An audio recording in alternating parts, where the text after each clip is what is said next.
starting to droop.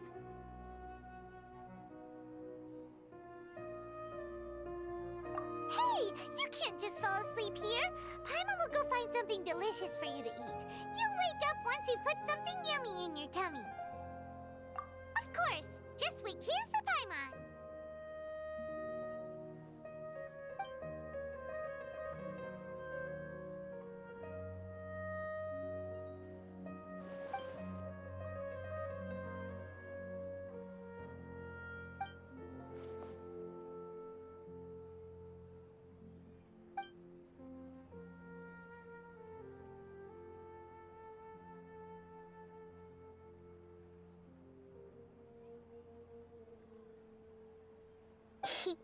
It's me.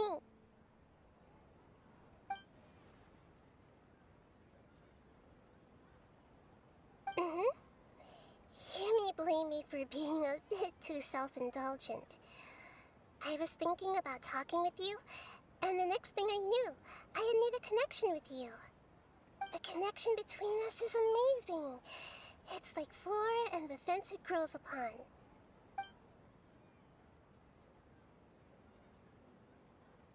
I heard there's an amazing celebration feast today at the Grand Bazaar. I wanted to have a look for myself, so I snuck in. Lately, I've been so busy dealing with all the fallout from recent events, so I really haven't had any free time. Although you've already helped me with a lot, there's still one more thing I hope you can help me with.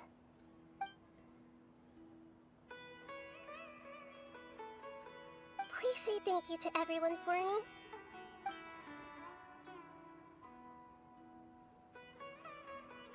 Oh, is it not convenient for you to do that for me?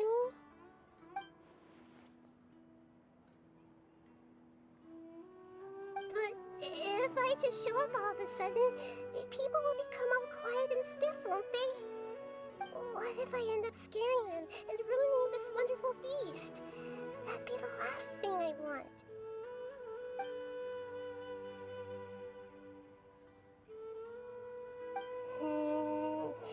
Let me think about it. Okay.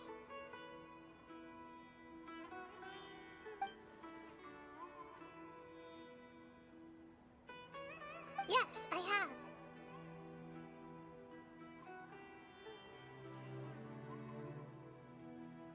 You said I should go thank everyone as myself, right? So... I've decided to borrow your body for the time being. Please don't blame me. The flora also climbs up to the fence to get closer to the sky.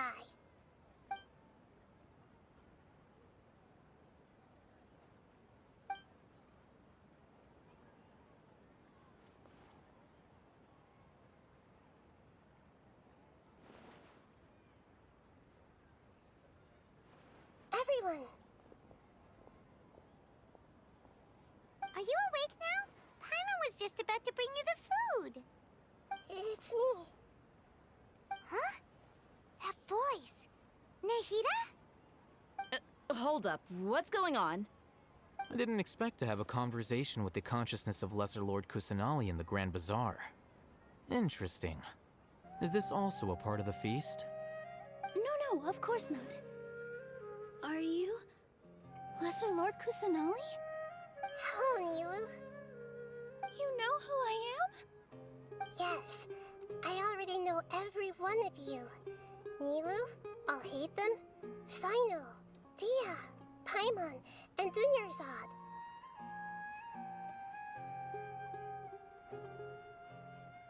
Lesser Lord Kusanali?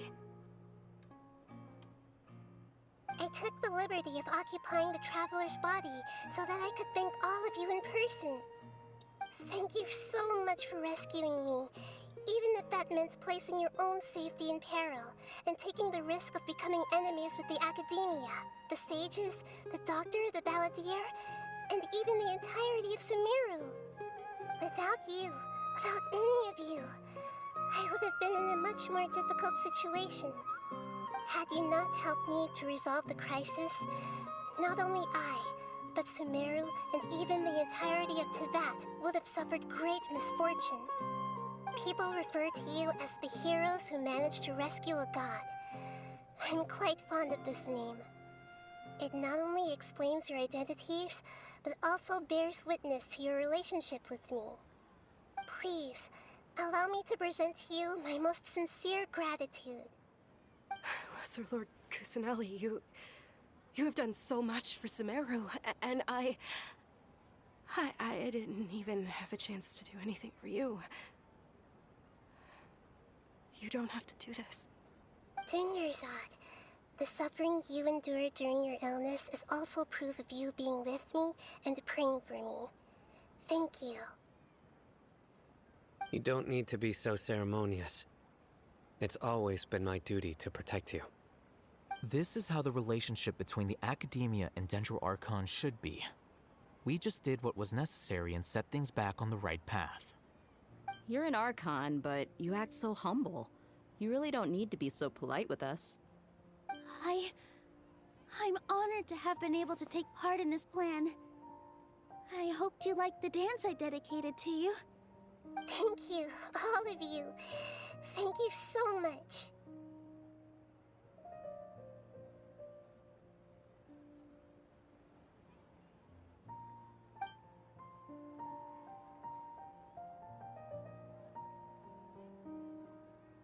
Yeah.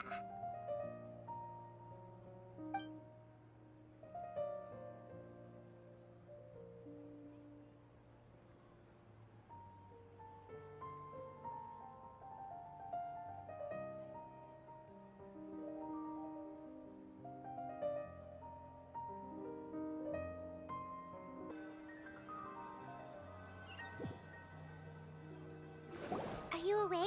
Did you rest well? After Nahida left, you ate a lot of food. You've become a glutton. That just means you still have a lot to learn from Master Paimon, the Sage of Gluttony. All right, since you're awake now, should we go and have a chat with Nahida? She should be in the Academia right about now. If you have any questions, now's your chance to ask. Nahida! Hello, Traveler and Paimon.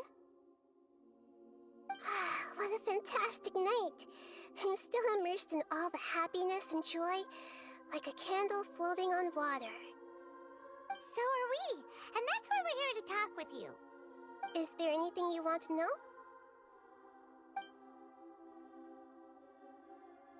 After recent events, the Akasha can no longer function as it used to. I've given it some thought, and have decided to shut it down permanently. But this is definitely not a bad thing. Even from the beginning, I've been planning to shut it down. The Akasha's centralized administration of knowledge has always restrained people's curiosity and curtailed the number of paths available to them. I don't think this is good for Sumeru. Although people may initially feel a little uncomfortable with the loss of the Akasha, they will soon understand that this life is more suitable for them. And as for the future of Sumeru, I'm preparing to regain control of the Academia. The former sages have received their punishment, but the new sages have yet to be selected. I will oversee the process personally. I hope that the new 6 great sages will be more focused on academics. Sumeru needs such leaders more than ever. The other big issue is the people of King Deshret. All the residents of the desert, in fact. They have been mistreated for far too long. I've already taken some measures to address this. It will take some time to rebuild everything, but no matter if it's culture, friendship, or trust, we will rebuild it.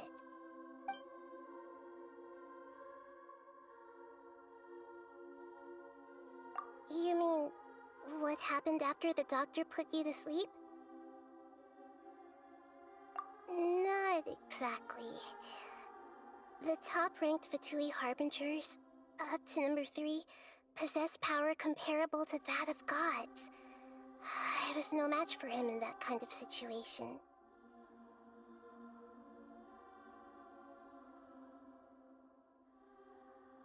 However, in spite of the bad situation, I still managed to make a fair deal with the doctor. I'm sure you remember the entity that changed your fate, the Heavenly Principles. In fact, the Heavenly Principles has been quiet since the Conria disaster 500 years ago. I used this point as leverage against the doctor. I told him that the Heavenly Principles may be awakened if I destroy the Gnosis. Although it was just a bluff, he still fell for it. I assumed that the Heavenly Principles wouldn't just stand by and let such extensive damage to its laws take place. And as for what I exchanged for the Gnosis, the exchange served as both punishment for the Doctor, as well as a boon of new knowledge that I couldn't refuse as the God of Wisdom.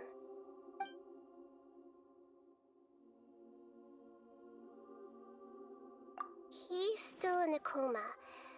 I've hidden him like how one would hide a feather. I know you have many misgivings about him, but as someone who had become a god, he has retained a number of very useful features. Don't worry, I'll keep an eye on him and make sure he doesn't do any evil. In addition, there are still some mysteries left in him. Some things may be very clear from my perspective, but he is still yet to understand them himself. His future will be determined by fate.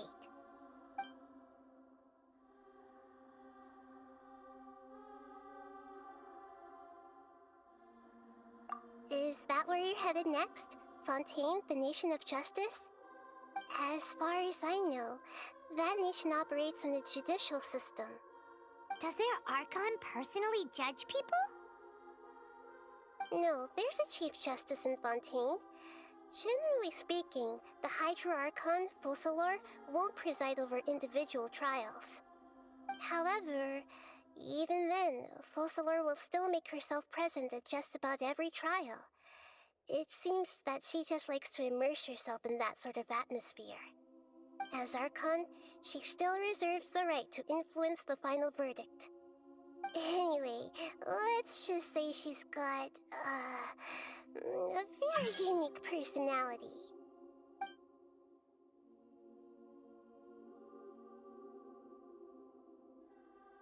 Are you sure? Isn't there something else you haven't asked about yet? Huh? You mean... About your sister.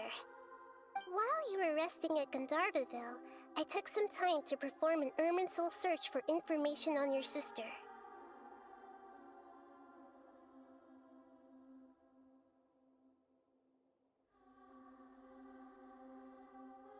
Yeah! Isn't Irminsul a repository for all the information and memories of Tevat? So there shouldn't be anything on him or his sister. This is true in your case. Irminsul indeed does not have any information on you. However, there must be something different about your sister. Because, as it turns out, the world has recorded information on her after all. What? There is only one possible explanation. She belongs to this world.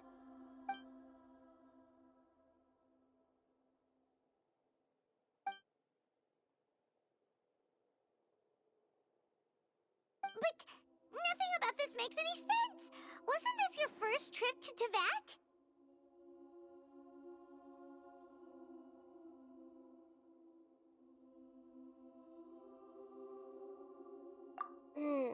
According to the records I was able to access, your sibling suddenly appeared in Conria.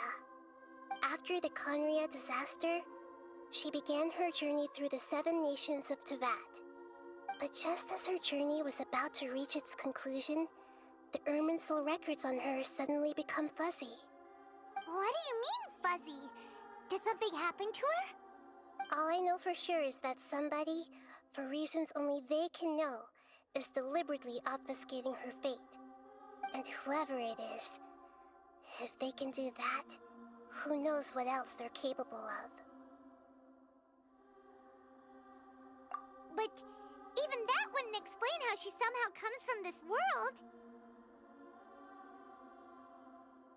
Something else I noticed was that according to these records, the Fatui have not classified your sibling as one of the Descenders. What's a Descender? Paimon's never heard of it. Look, I'm sure you must be curious about the information I received from the Fatui in return for my gnosis, right? A very important part of the intel was about this world's Descenders. External beings, ones that don't belong to this world. Traveler, you are Tevat's 4th Descender. Huh? So the Fatui count 3 other Descenders before the Traveler, and his sister isn't even one of them? That's right. My current hypothesis is that the first Descender was likely what we now call the Heavenly Principles.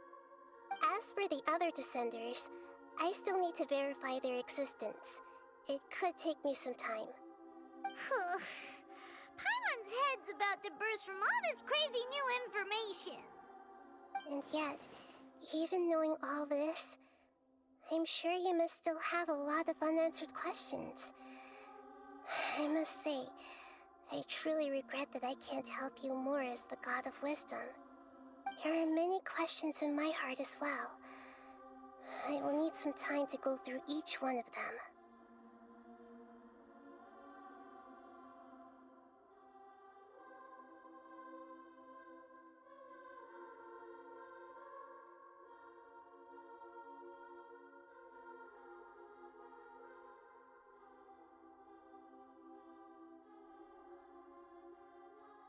And soon, you'll also begin your journey anew and depart from Sumeru.